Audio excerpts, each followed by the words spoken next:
Bismillahirrahmanirrahim. Assalamualaikum warahmatullahi wabarakatuh. Apa kabar anak-anak? Alhamdulillah, luar biasa. Allahu Akbar. Baik, kita mulai pembelajaran di hari ini dengan membaca doa. Bismillahirrahmanirrahim. Rabbi zidni ilman warzuqni fahman waj'alni minas shalihin. Ya Allah, tambahkanlah ilmuku dan tambahkanlah pemahamanku, jadikanlah hambamu soleh. Amin. Selanjutnya doa untuk kedua orang tua. Bismillahirrahmanirrahim. Rabbi firli wa liwalidayya warhamhuma kama rabbayani shaghira. Ya Allah, ampunilah dosaku dan dosa kedua orang tuaku, dan sayangilah mereka sebagaimana menyayangiku di waktu kecil. Amin. Selanjutnya kita membaca salawat, ikuti ya semuanya. Bismillahirrahmanirrahim. Allahumma salli ala sayyidina Muhammad wa ala ali sayyidina Muhammad. Allahumma salli ala sayyidina Muhammad wa ala ali sayyidina Muhammad. Allahumma salli ala sayyidina Muhammad wa ala ali sayyidina Muhammad. Alhamdulillah, kita sudah berbuat kebaikan dengan membaca doa dan membaca sholawat. Di pelajaran yang telah lalu, di bab pertama, kita sudah pernah belajar tentang sikap jujur Nabi Muhammad Sallallahu Alaihi Wasallam yang sangat disenangi oleh umatnya dan juga disenangi oleh yang bukan umatnya. Di luar Islam, Nabi Muhammad juga disenangi ya, karena kejujurannya. Maka patut kita contoh dalam kehidupan sehari-hari. Jujur sesuai dengan apa yang kita lihat. Kalau apabila kita menyampaikan kepada orang lain, tidak boleh dikurang-kurangi anak, tidak boleh ditambah-tambah. Oke. Yang kedua, kita sudah belajar surah An-Nas. Belajar surah An-Nas yaitu surah yang terakhir di dalam Al-Quran atau surah yang ke-114. An-Nas artinya yaitu manusia ya, yang turunnya di kota Mekah disebut dengan surah Makkiyah. Dan selanjutnya kita sudah belajar huruf hijaiyah bersambung.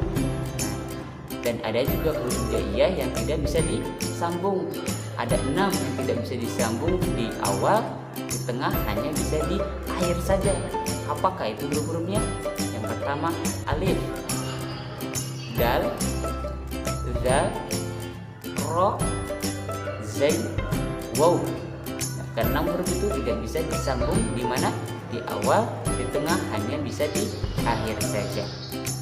Yang ketiga atau bab 3, kita sudah belajar tentang Allah Maha Pencipta atau Asmaul Husnanya ya Khaliq ya, menciptakan langit tanpa tiang, menciptakan ya seluruh alam semesta ini, luar biasa luasnya dan luar biasa indahnya. Kita harus yakin nak ya atas semua ciptaan Allah Subhanahu wa Ta'ala. Kalau kita tidak yakin, maka keimanan kita diragukan. Maka harus ya yakin.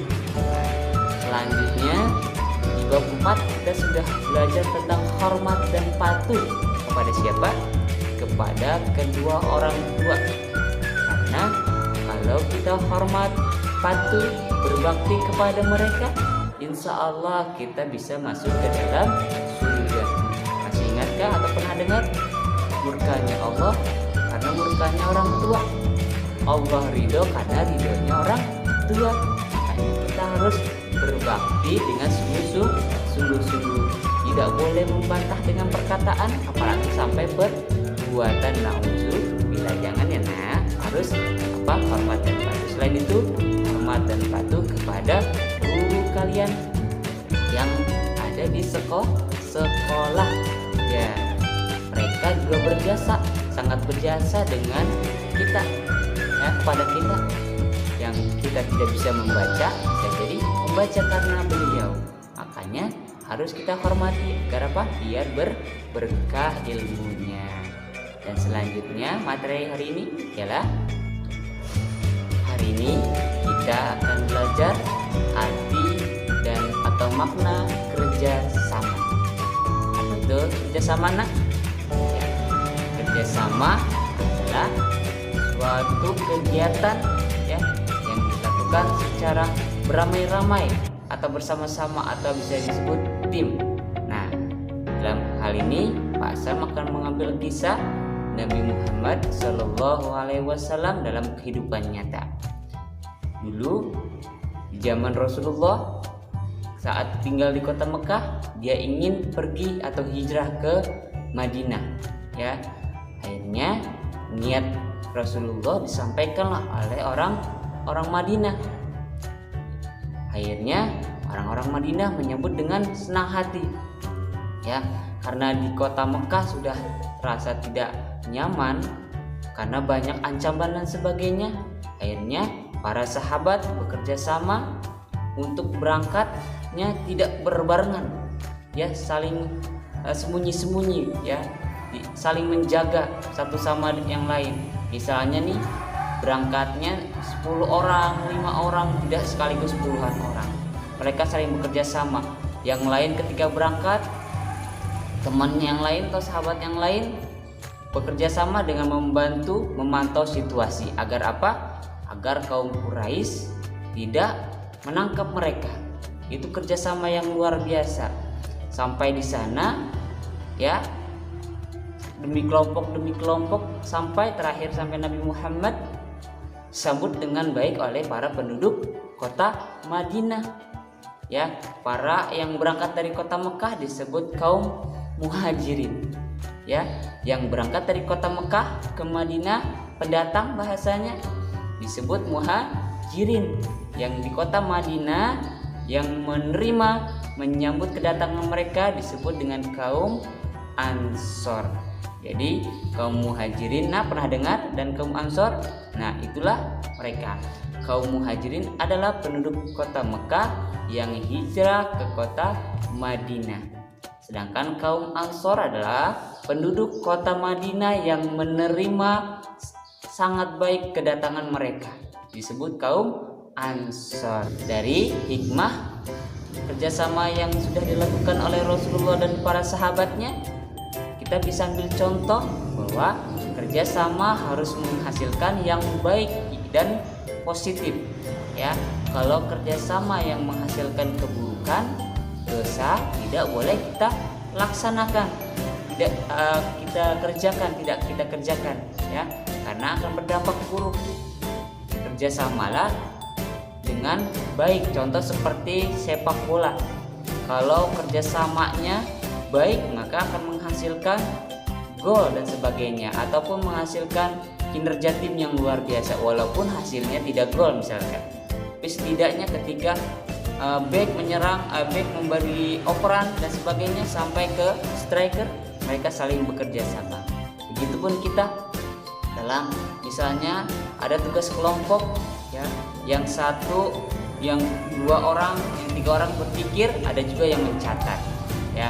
Jangan semuanya kamu aja yang mikir, ya aku nggak bisa, jangan gitu. Harus belajar sama-sama berpikir dan bagaimana cara mencari solusi dari apa yang kalian kerjakan.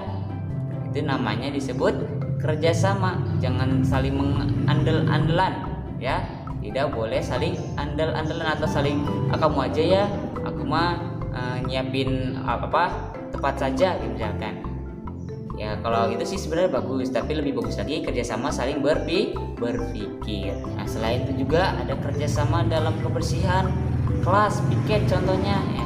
Yang 1, yang 2 nyapu, yang 3 dan 4 membersihkan lantai, ngepel dan sebagainya. Ada juga mungkin 1 orang yang membersihkan tempat sampah dan sebagainya. Mungkin bisa anak-anakku ngecek di kolongnya mungkin ada sampah, bisa diambil dan dimasukin ke tempat sampah dan dibuang ke tempat yang utama, tempat sampah utama gitu ya. Jangan disimpan berhari-hari di tempat sampah ya di kelas, jangan, bau kotor ya, menjadi penyakit. Harus kerjasama, nggak boleh saling mengandalkan, kamu aja ya aku pulang gitu, nggak boleh ya, harus kerja sama. Oke, itu saja hikmahnya. Kerjasamalah anak-anakku yang menghasilkan kebaikan atau pahala ya.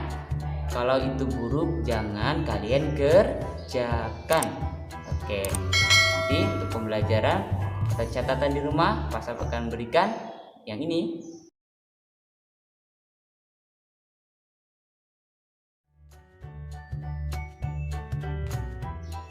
Oke, itulah catatan yang bisa kalian catat di rumah dan kalian serahkan ke Pak Sam. Oke, itu saja cukup. Wassalamualaikum warahmatullahi wabarakatuh.